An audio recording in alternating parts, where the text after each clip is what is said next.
Last video जो हमने की थी वो सिटीजनशिप पे थी, और उस पर हमने जो कॉन्स्टिट्यूशनल प्रोविजन है सिटीजनशिप के उसके बारे में पढ़ा था।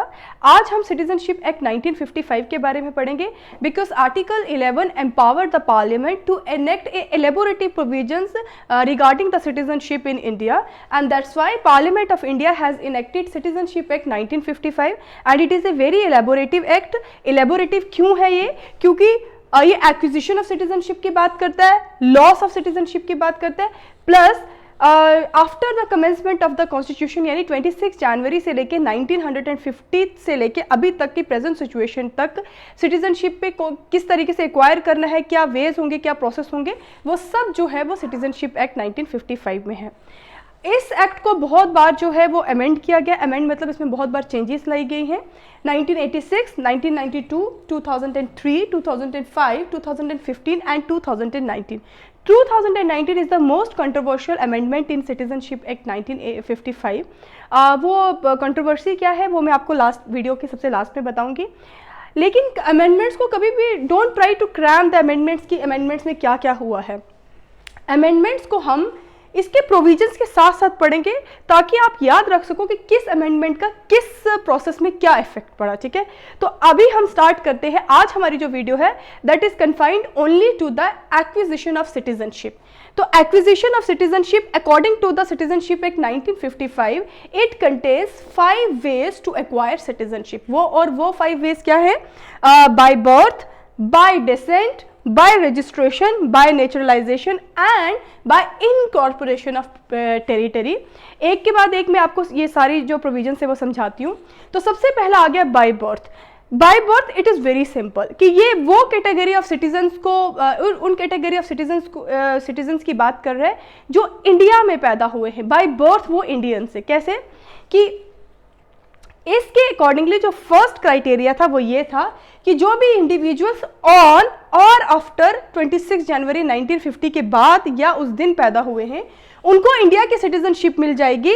क्राइटेरिया क्या है कि irrespective of nationality of his और हर पेरेंट्स, यानी यहाँ पे उनके पेरेंट्स की नेशनैलिटी को कंसिडर नहीं किया जाएगा, बस वो सिर्फ बॉर्न होने चाहिए इंडिया में, उनको सिटीजनशिप मिल जाएगी। तो अब क्या होने लगा कि इंडिया में उस टाइम पे बहुत ज़्यादा जो थी वो माइग्रेशन हो रही थी, इलीगल माइग्रेंट्स बहुत ज़्यादा आ रहे थे। तो ये कंट्रोवर्सी बन गई कि जो भी यहाँ बॉर्न हो रहा है चाहे वो उसके पेरेंट्स की क्यों नेशनलिटी को तो कंसिडर नहीं किया जा रहा है, तो बहुत से इलीगल माइग्रेंट्स के बच्चों को जो है वो सिटीजनशिप मिल रही थी। तो उसको लेके सिटीजनशिप एक्ट 1955 में चेंजेस लाई गई और उसको अमेंड किया गया 1986 में। 1986 में ये बोला गया कि 1 parent had to be an Indian citizen.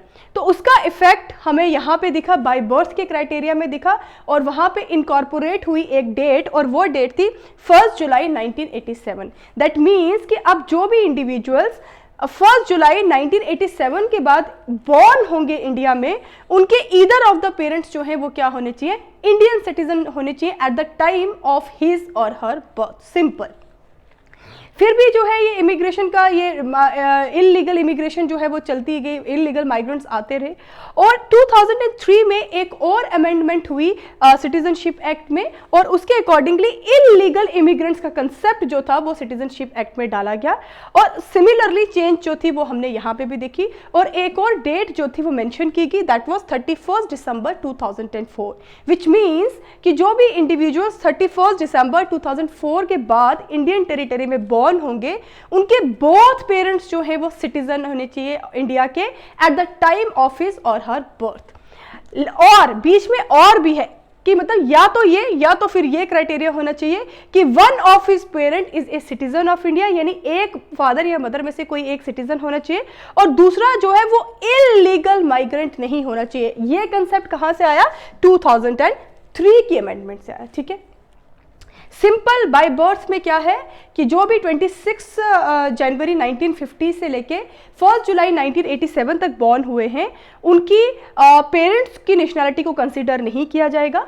जो 1 जुलाई 1987 और 31 दिसंबर 2004 के बीच में बॉर्न हुए हैं जो भी इंडिविजुअल्स, उनकी 1 ऑफ द पेरेंट जो है वो इंडियन सिटीजन होने चाहिए, और जो भी 31 दिसंबर 2004 से अभी तक पैदा हो रहे हैं उनके बोथ पेरेंट्स या तो सिटीजन होने चाहिए या फिर एक इंडियन इंडियन सिटीजन होना चाहिए और दूसरा इलीगल माइग्रेंट नहीं होना चाहिए। तो दैट मीन्स कि जो मैं आपको कंसेप्ट समझाना चाहती थी कि किस तरीके से अमेंडमेंट्स का असर जो है वो इनके प्रोविजंस पे पड़ रहा है, इसी के साथ साथ हम इसको पढ़ते जाएंगे सो दैट आपको क्रैम करने की जरूरत ना पड़े और जो अमेंडमेंट्स है वो आप समझ सको कि अमेंडमेंट्स का मतलब क्या है यहाँ पे सिटीजनशिप एक्ट में। नेक्स्ट आ गया बाय डिसेंट। सबसे पहले तो इस वर्ड का मीनिंग क्या होता है। डिसेंट का मतलब होता है the origin of a person in terms of family, यानी कि जो पर्टिकुलर पर्सन जिसको सिटीजनशिप लेनी है उसका इंडिया की वो इंडिया में बॉर्न नहीं हुआ है, लेकिन उसका फैमिली का कोई जो है उसका ओरिजिन इंडिया में है, इस वजह से उसको क्या मिल रही है, सिटीजनशिप मिल रही है। तो उसके बेसिस क्या है, उसमें भी हम पर्टिकुलरली डेट्स जो है वो मेंशन की गई है। इन डेट्स को भी हम कंसेप्चुअली ही समझने की कोशिश करेंगे। सबसे पहली जो बहुत कॉमन डेट है दैट इज 26 जनवरी 1950। यहाँ पे बोला गया कि जो भी इस दिन या इसके बाद जो भी इंडिविजुअल्स बॉर्न होंगे, चाहे आउटसाइड इंडिया बॉर्न होंगे, लेकिन उनके फादर जो है should be citizen of India at the time of his और हर बर्थ, यानी कि चाहे वो इंडिया से बाहर कहीं पैदा हुए हैं लेकिन अगर उनके फादर इंडिया में पैदा हुए तो उस केस में उनको क्या मिल जाएगा, सिटीजनशिप मिल जाएगा। लेकिन ये जो डिस्क्रिमिनेशन थी, सिर्फ हम एक जेंडर डिस्क्रिमिनेशन थे कि सिर्फ फादर की बात करें और मदर की बात नहीं करें, तो इसको लेके सॉरी 1992 में इस डिस्क्रिमिनेशन वर्ड को एलिमिनेट कर दिया गया। तो इस वजह से उसका इफेक्ट हमें यहाँ पे दिखा और आप देख लीजिए इसका ईयर 1992 है जब इसमें चेंजेस आई। वो क्या था, 10 दिसंबर 1992 में ये बोला गया कि सिर्फ फादर नहीं, ईदर ऑफ द पेरेंट्स, यानी अगर फादर भी इंडियन सिटीजन है तो भी उनके बच्चों को सिटीजनशिप मिल जाएगी, अगर मदर है तो भी मिल जाएगी। तो दैट मीन्स आप बॉर्न आउटसाइड इंडिया में हुए कोई बात नहीं, आपके अगर आप 10 दिसंबर 1992 के बाद पैदा हुए हो तो आपके ईदर ऑफ द पेरेंट्स जो है वो इंडियन सिटीजन होने चाहिए आपके बर्थ के टाइम पे। फिर क्या हुआ कि 2003 में एक और चेंजेस आई और ये जो कॉमनवेल्थ सिटीजनशिप था उसको रिपील कर दिया गया। कॉमनवेल्थ नेशन वो नेशन थे जो ब्रिटिश कॉलोनीज थी, बाद में उन्होंने एक ग्रुप बनाया और उस ग्रुप को कॉमनवेल्थ नेशन कहा गया। 2003 से पहले सिटीजनशिप एक्ट, जो ओरिजिनल सिटीजनशिप एक्ट है 1955, वो कॉमनवेल्थ सिटीजन्स की बात करता था कि उनको भी सिटीजनशिप दी जाती थी, लेकिन उसके बाद 2003 में उसको रिपील कर दिया गया, यानी कॉमनवेल्थ नेशंस के जो इंडिविजुअल्स हैं उनको सिटीजनशिप नहीं मिलेगी। तो उसको लेके यहाँ पे चेंजेस लाई गई और ये बोला क्या कि जो भी इंडिविजुअल्स 3 दिसंबर 2004 के बाद बॉर्न हुए हैं कहीं पे भी आउटसाइड इंडिया में, प्रोवाइडेड कि उनके पेरेंट्स को डिक्लेयर, सबसे पहले तो उनके पेरेंट्स को 1 साल के अंदर अपने बच्चों को जो है वो रजिस्टर्ड करवाना पड़ेगा इंडियन कंसुलर में, प्लस उनको एक अंडरटेकिंग देनी पड़ेगी और उस अंडरटेकिंग में ये डिक्लेयर करना पड़ेगा कि हमारे बच्चों के पास, जो हमारा माइनर चाइल्ड है उसके पास किसी भी कंट्री का पासपोर्ट नहीं है, तो उस केस में उनको क्या मिल जाएगी, सिटीजनशिप मिल जाएगी। दैट मीन्स कि बाय डेसेंट में भी 2-3 इंपॉर्टेंट डेट्स हैं, जो भी 26 जनवरी 1950 से लेकर 10 दिसंबर 1992 तक बॉर्न हुए हैं, उनके फादर जो है वो इंडियन सिटीजन होने चाहिए, इस केस में उनको सिटीजनशिप मिल जाएगी। ठीक है, वो बाय डेसेंट मिलेगी, ये बॉर्न इंडिया में नहीं हुए, आउटसाइड इंडिया। उसके बाद जो 10 दिसंबर 1992 से 3 दिसंबर 2004 के बीच में हुए, उनके ईदर ऑफ द पेरेंट्स जो हैं वो इंडियन सिटीजन होने चाहिए, तब भी उनको by on the basis of descent उनको सिटीजनशिप मिल जाएगी। और 3 दिसंबर 2004 के बाद जो पैदा हुए उनको पहले रजिस्टर्ड करवाना पड़ेगा और एक डिक्लेरेशन देनी पड़ेगी कि हमारे बच्चों के पास, हमारे माइनर बच्चों के पास कोई पासपोर्ट किसी और कंट्री का नहीं है, तो उनको इसके थ्रू सिटीजनशिप मिल जाएगी। अब आ जाता है बाय रजिस्ट्रेशन। बाय रजिस्ट्रेशन में 3 कैटेगरी ऑफ इंडिविजुअल्स को कंसीडर किया गया। वो कौन सी 3 कैटेगरी, क्योंकि ये थोड़ा सा कॉम्प्लिकेटेड है इसलिए इसको आप ध्यान से समझना। एक है पर्सन ऑफ इंडियन ओरिजिन, ठीक है, एक है मैरिड पर्सन और एक है a person of full capacity, full age and capacity. तो सबसे पहले हम बात करेंगे कि रजिस्ट्रेशन के through persons of Indian origin को किस तरीके से सिटीजनशिप मिलती है। तो पर्सन्स ऑफ इंडियन ओरिजिन कौन होते हैं? पर्सन्स ऑफ इंडियन ओरिजिन वो लोग हैं जो किसी और कंट्री में रह रहे हैं, किसी और कंट्री के सिटीजन हैं, लेकिन उनके एंसेस्टर्स कहीं ना कहीं, उनका ओरिजिन कहाँ से था? इंडिया से था। और वो एंसेस्टर्स इंडिया की किस टेरिटरी से बिलोंग करेंगे? सबसे पहले अनडिवाइडेड इंडिया, वहां से बिलोंग करने चाहिए, या फिर वो टेरिटरी जो इंडिया ने 15 अगस्त 1947 के बाद एक्वायर्ड की थी, उस टेरिटरी के लोगों की बात चल रही है। ठीक है, अब सबसे पहले बात ये आती है कि ये जो अनडिवाइडेड इंडिया का क्या मतलब है। अनडिवाइडेड इंडिया का यहाँ पे मतलब है कि जो गवर्नमेंट ऑफ इंडियन एक्ट 1935, अब इसको ध्यान से आप समझना कि इसमें अमेंडमेंट कैसे हुई। 2005 की जो अमेंडमेंट थी वो अनडिवाइडेड इंडिया के कंसेप्ट पे हुई थी। वो क्या था कि अनडिवाइडेड इंडिया में गवर्नमेंट ऑफ इंडिया एक्ट 1935 के अकॉर्डिंगली इंडिया, पाकिस्तान, बांग्लादेश, अफगानिस्तान, नेपाल, श्रीलंका और भूटान आते थे। लेकिन क्योंकि हम बोल रहे हैं अनडिवाइडेड इंडिया, तो उस ज़्यादा से ज़्यादा लोगों को, क्योंकि यहाँ पे एंसेस्टर्स की भी बात चल रही है, तो यहाँ पे कुछ चेंजेस लाई गई और बोला गया कि हम इस स्कोप को जो है वो एक्सटेंड करना चाहते हैं। इसीलिए हम क्या कर रहे हैं कि ये जो गवर्नमेंट ऑफ इंडिया एक्ट के अकॉर्डिंगली जो अनडिवाइडेड इंडिया का कंसेप्ट था उसको अमेंड किया जा रहा है। सिर्फ पाकिस्तान और बांग्लादेश को छोड़ के बाकी सारी कंट्रीज जो थी उनको अनडिवाइडेड इंडिया से बाहर कर दिया गया, ठीक है। सिर्फ अभी पाकिस्तान, यानी जब इसको अमेंड किया गया तो पाकिस्तान और बांग्लादेश है, बाकी सबको जो है वो ये बोल दिया गया कि वहाँ के लोगों को यहाँ पे क्या मिल जाएगी, सिटीजनशिप मिल जाएगी बाय रजिस्ट्रेशन, ठीक है। अब वो कैसे मिलेगी, उसका क्राइटेरिया क्या है, उसका क्राइटेरिया, अच्छा एक चीज़ और थी जो मैंने आपको बताया कि वो टेरिटरी जो एक्वायर करेगा इंडिया आफ्टर 15 अगस्त 1947, जैसे सिक्किम बाद में एक्वायर्ड की गई थी, तो वहाँ के लोगों को भी क्या है, सिटीजनशिप मिलेगी बाय रजिस्ट्रेशन। कैसे कि सबसे पहले उनको ऑर्डिनरी रेजिडेंट होना पड़ेगा इंडिया में 7 ईयर, यानी जब भी वो रजिस्ट्रेशन के लिए एप्लीकेशन देंगे तो 7 साल उनको ऑर्डिनरी रेजिडेंट का मतलब होता है कि परमानेंटली वो इंडिया में नहीं रह रहे हैं, कुछ डेज होते हैं, इकोनॉमिक्स पॉइंट ऑफ व्यू से वो डिफरेंट है, रिप्रेजेंटेशन ऑफ पीपल्स एक्ट की तरफ से डिफरेंट है। बस यहाँ पे आप इतना सिंपल लीजिए, जो परमानेंटली नहीं रह रहे, हाउस तो है परमानेंट बट वो आते जाते रहते हैं, तो उनको बोला जाता है, ठीक है। उसके बाद आ गया कि नेक्स्ट आ गया कि वो ऑर्डिनरी रेजिडेंट जो आउटसाइड इंडिया में, इसी कंसेप्ट को एक्सटेंड करने के लिए आउटसाइड इंडिया का कंसेप्ट ये यहाँ पे जो है वो चेंजेस लाई गई थी। यहाँ बोला गया कि वो लोग चाहे इंडिया में नहीं रह रहे, वो अनडिवाइडेड इंडिया में रह रहे, तो अनडिवाइडेड में यहाँ पे सिर्फ पाकिस्तान और बांग्लादेश को कंसिडर किया जा रहा है, बाकी सबको क्या मिल जाएगी, सिटीजनशिप मिल जाएगी on the basis of registration.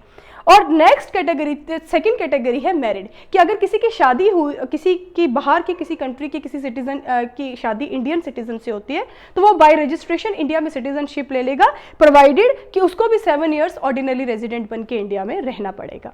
और थर्ड कैटेगरी आती है इसमें, a person of full age and capacity.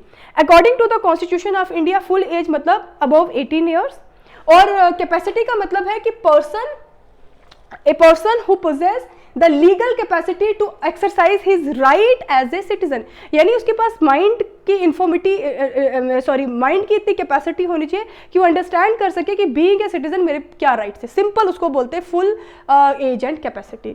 तो इसके अकॉर्डिंगली अगर आप रजिस्ट्रेशन के थ्रू इंडिया की सिटीजनशिप एक्वायर करना चाहते हो, तो उस केस में आपका कोई भी whose parents registered as citizen of India, कि उनके पेरेंट्स में से कोई रजिस्टर्ड होना चाहिए, तो उनको क्या मिल जाएगी, सिटीजनशिप। सेकंड, who और his parents earlier citizen of independent India, कि वो इंडिपेंडेंट इंडिया के पहले सिटीजन थे, लेकिन अब अगर उनको सिटीजनशिप चाहिए तो 1 ईयर रिजाइडिंग, तो 1 साल तक उनको इंडिया में रहना पड़ेगा, उनको क्या मिल जाएगी, बाय रजिस्ट्रेशन ये सिटीजनशिप मिल जाएगी। और registered as a overseas citizen of India for 5 years, कि 5 साल के लिए वो overseas citizen of India registered हैं, उनको भी सिटीजनशिप मिलेगी। अगर वो 1 ईयर के लिए रिजाइड करते हैं इंडिया में कंटिन्यूसली, तो उनको भी क्या मिल जाएगी, सिटीजनशिप मिल जाएगी, ठीक है। अब आता है बाय नेचुरलाइजेशन। बाय नेचुरलाइजेशन का मतलब है वो सब्जेक्ट्स, वो कंट्री के, किसी और कंट्री के सिटीजन जिनका इंडिया से कोई लेना देना नहीं है, ठीक है, ना तो ओरिजिन है, ना तो इंसेस्टर, ना तो खुद बॉर्न हुए, ना तो कोई रेजिडेंट है, उनको कैसे सिटीजनशिप देनी है, तो उनके लिए उन्होंने कहा सिंपल, सेंट्रल गवर्नमेंट सर्टिफिकेशन करेगी, सर्टिफाई करेगी कि सर्टन कैटेगरी ऑफ लोगों को हम क्या दे रहे, सिटीजनशिप दे रहे बाय नेचुरलाइजेशन, लेकिन वो इलीगल माइग्रेंट्स नहीं होने चाहिए, एक। दूसरा, वो फॉलोइंग क्वालिफिकेशन जो हैं वो उसके ऊपर खरे उतरने चाहिए, तभी हम उनको सिटीजनशिप देंगे। और वो क्वालिफिकेशन क्या है कि सबसे पहले उन कंट्रीज के सिटीजन्स को सिटीजनशिप नेचुरलाइजेशन के थ्रू सिटीजनशिप दी जाएगी जिस कंट्री में इंडियंस को भी नेचुरलाइजेशन के थ्रू क्या मिलती है, सिटीजनशिप मिलती है, ठीक है।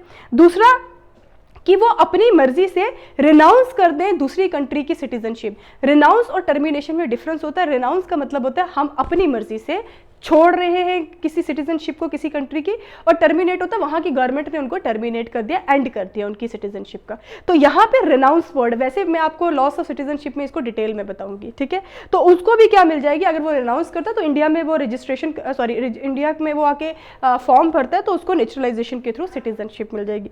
उसके बाद ये थोड़ा ट्रिकी है। ट्रिकी क्या है कि यहाँ पे दो कंसेप्ट आपको याद रखने, वो लोग जो इंडिया में रिजाइड कर रहे हैं और वो लोग, इसी में वो लोग हैं जो इंडियन गवर्नमेंट में कहीं सर्विस कर रहे हैं, या फिर पार्टली मतलब पार्टली रिजाइडिंग और पार्टली जॉब कर रहे हैं, तो उस केस में उनको भी इंडिया की सिटीजनशिप मिल जाएगी। लेकिन जब वो फॉर्म भरेंगे उससे 12 मंथ पहले, यानी कि 1 साल पहले उनको कंटिन्यूसली इंडिया में रहना। एक कंसेप्ट समझ आ गया कि सबसे पहले वो लोग जो इंडिया में रिजाइड कर रहे हैं, या फिर गवर्नमेंट इंडिया के गवर्नमेंट के अंदर जॉब कर रहे हैं, या फिर आधा जॉब कर रहे हैं और रह भी रहे साथ में, ठीक है। तो उन लोगों को भी इंडियन सिटीजनशिप मिल सकती है, प्रोवाइडेड कि जब वो एप्लीकेशन भरेंगे तो उनको 12 मंथ तक इंडिया में ही रहना। लेकिन सिर्फ ये क्लॉज नहीं, इसमें एक और क्लॉज है, वो ये है कि 14 ईयर्स तक कॉन्टिन्यूसली उनको इंडिया में रहना ही होगा, ठीक है।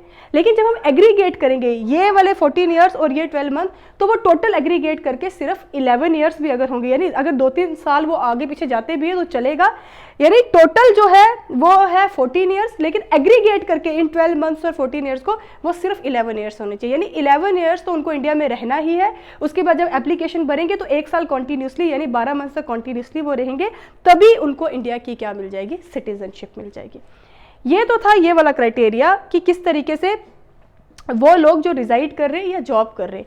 अब आ जाता है कोई गुड कैरेक्टर का है, हमारी कंट्री के गवर्नमेंट को लगे कि किसी कंट्री का कोई पर्सन गुड कैरेक्टर है। गुड कैरेक्टर की डेफिनेशन क्या है, वो सेंट्रल गवर्नमेंट खुद डिसाइड करती है, उसके अकॉर्डिंग उसको क्या मिल जाती है, सिटीजनशिप मिल जाती है बाय नेचुरलाइजेशन।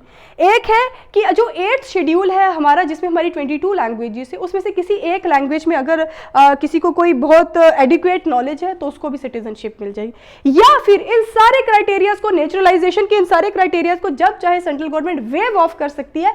किस कंसेप्ट है वेव ऑफ का मतलब कि इनको कंसीडर नहीं करेगी, लेकिन वो कंसीडर किस चीज को करेगी कि अगर किसी ने कोई डिस्टिंग्विश्ड सर्विस प्रोवाइड करवाई है आर्ट में, लिटरेचर में, साइंस में, या फिर फिलॉसफी में, या फिर ह्यूमन राइट्स में, या फिर पीस में, तो उनको अबव क्राइटेरियाज को कंसीडर ना करते हुए गवर्नमेंट उनको क्या कर देगी, नेचुरलाइजेशन के थ्रू सिटीजनशिप दे देगी।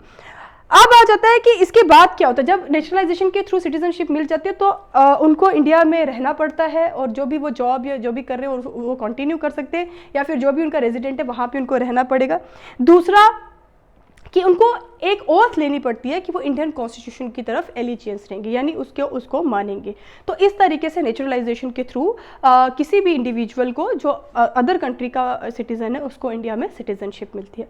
अब आता है bye incorporation of territory. It is very easy कि जब भी इंडिया कोई टेरिटरी एक्वायर्ड करेगा तो उस केस में उन सिटीजन्स को भी सिटीजनशिप मिलेगी। इंडिया उसके लिए एक नोटिफिकेशन देगा और इंडियन गवर्नमेंट, और फिर उसके बाद उनको सिटीजनशिप मिल जाएगी। जैसे for example Pondicherry was a part of French colony, और जब वो यहाँ से गए तो उनको एक्वायर किया जब इंडिया ने उस टेरिटरी को, तो उनके जो लोग थे उनको भी सिटीजनशिप दे दी। अब मैं आपको बताती हूँ ये सारे अमेंडमेंट्स मैंने आपको बता दिए कौन सी अमेंडमेंट क्या हुआ था। 2019 का अमेंडमेंट क्यों इंपॉर्टेंट है, वो इसलिए इंपॉर्टेंट है क्योंकि इसमें 6 कम्युनिटीज़ को कंसिडर किया गया था, 3 कंट्रीज़ के इंक्लूडिंग 3 कंट्रीज़। 3 कंट्रीज़ कौन सी है, पाकिस्तान, बांग्लादेश और अफगानिस्तान। यहाँ के 6 कम्युनिटीज़ को ये बोला गया था कि यहाँ से जो भी इलीगल माइग्रेशन हुई है इंडिया में, यानी जो लोग एंटर्ड किए हैं इंडिया में 14 दिसंबर 2014, डेट भी दे दी कि 14 दिसंबर 2014 तक जो भी इंडिया में आ चुके हैं इस कंट्री की 6 कम्युनिटीज़, उनको हम क्या दे रहे हैं, वो कॉन्टीन्यूसली इंडिया में रह सकते हैं और उनको हम सिटीजनशिप देंगे। तो इसको लेके बहुत सी कंट्रोवर्सी हुई, बिकॉज एक पर्टिकुलर कम्युनिटी को क्या कर दिया गया, इसमें जो है वो मेंशन नहीं किया गया। तो 2 आर्ग्यूमेंट्स हो गए। एक आर्ग्यूमेंट में कुछ लोग कहने लगे कि it is against the secularism concept of Indian constitution, और जो गवर्नमेंट का जो इसमें बोलना था, गवर्नमेंट ने जो अपनी आर्ग्यूमेंट दिया उसमें उन्होंने ये बोला क्योंकि हम सिर्फ माइनॉरिटीज़ की बात करें, और इस 3 कंट्रीज़ में ये जो 6 कम्युनिटीज़ है ये माइनॉरिटीज़ में हैं, तो मेजॉरिटी की हम बात नहीं करें। दैट वाज द रीज़न कि हमने पर्टिकुलर कम्युनिटी को इसमें ऐड नहीं किया। ऑल्दो ये एक डिफरेंट इशू है, लेकिन यहाँ पे आपको बस इतना याद रखना है कि 2019 में अमेंडमेंट क्या हुई थी। अब इसमें एक और चीज़ चेंज की गई, वो चेंज ये की गई कि ये जो रजिस्ट्रेशन में 11 ईयर्स का जो एग्रीगेट पीरियड था ना, उसको रिड्यूस करके 6 ईयर्स कर दिया गया। ठीक है, कि ये लोग जो है अगर वो 6 ईयर्स भी इस डेट से पहले 14 दिसंबर 2014 से पहले 6 ईयर्स भी अगर इंडिया में ऑर्डिनरी रेजिडेंट होंगे तो उस केस में भी इनको क्या मिल जाएगी, सिटीजनशिप मिल जाएगी। ठीक है, तो ये था आपका all about citizenship act 1955, acquisition of citizenship. Next video में मैं आपको लॉस ऑफ सिटीजनशिप करवाऊंगी और कुछ इंपॉर्टेंट टर्म्स जो इससे रिलेट करती है, लाइक एनआरसी, ठीक है, उसके बाद एनपीआर, नेशनल पॉपुलेशन रजिस्टर, उसके बाद बहुत सी 2-4 चीज़ें टर्म्स हैं जो मैं आपको नेक्स्ट वीडियो में करवाऊंगी। Thank you so much.